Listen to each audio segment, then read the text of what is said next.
Puppy mills are places where pets are mass-produced and where humane treatment often takes a backseat to profit. Contact 13 Chief Investigator Darcy Spears uncovered a puppy mill right here in southern Nevada. We went there with our hidden camera to see conditions that have been called unsanitary, unacceptable, and cruel. This collection of rusted trailers, old cages, and rows upon rows of chain link and aluminum siding is LOLAA Kennel in Amargosa Valley, about an hour and a half northwest of Las Vegas.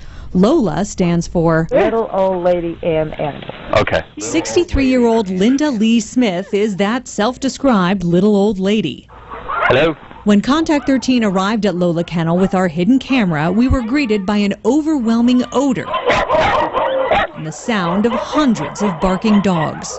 Long hair, short hair, flat face, long face. Dogs that former customers, employees, and animal welfare groups say are sick, live in shockingly poor conditions, and are starved for human contact. You can see by looking around why it's so easy for a place like LOLAA's Kennel to operate out here in Amargosa Valley. There's almost no regulation in Nye County and very little oversight, making this place essentially ideal conditions for a puppy mill. It's definitely a problem here, only we are just now finding out where some of the puppy mills are. Stacia Newman of Nevada Political Action for Animals has been investigating LOLAA for months. She used some other hidden camera footage provided by a customer in a Senate hearing earlier this month. The bill being debated would regulate puppy mills in Nevada. Karen Grogan, who used to work at LOLAA Kennel, told senators, the crates were full of inside and out horrible feces and urine all over them. No bedding in there. The dogs had poop squished up between their toes. Their nails were long. The puppies were diarrhea. They were very, very ill.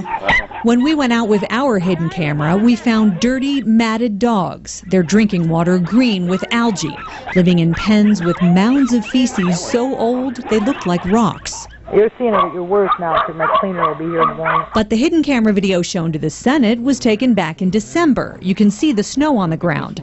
It, too, shows feces littering pens where dogs live in mud and have little shelter. And I can't even imagine what the animals are going to endure in the trailers. Smith didn't take us into the trailers where pregnant and nursing mother dogs live in stacked cages with their puppies. Several times I saw her taking these dogs, these mother dogs, out when they kept barking, shaking them and slapping them across the face until their nose would bleed, and she would put them back in with their puppies. Karen says the dogs she groomed had nails so ingrown that some of their feet were blistered and bleeding.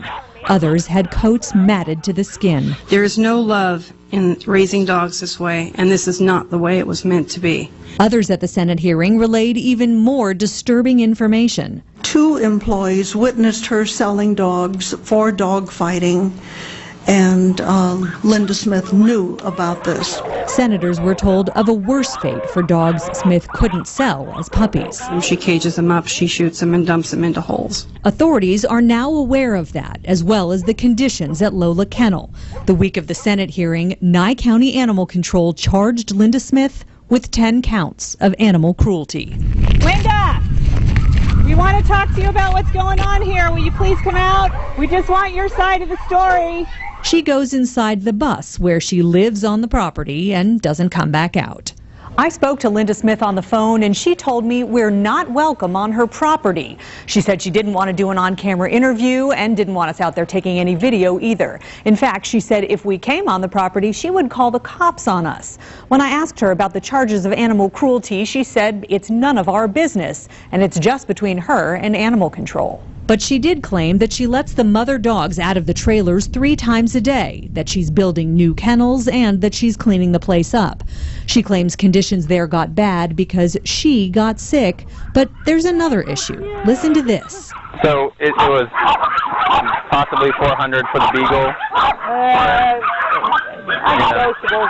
Making up, I can't refuse. These are older puppies, and once they get older, everybody wants the little ones. Yeah. Authorities tell Contact 13 it's a violation of state law if Smith is selling animals directly to the public. And, you know, buy a puppy from me, I need to sell them. To do that legally, she needs different licensing and proper veterinary care. But this is not an operating kennel the way that you would think that it would be. And it's filthy, it's run down, and it should be shut down.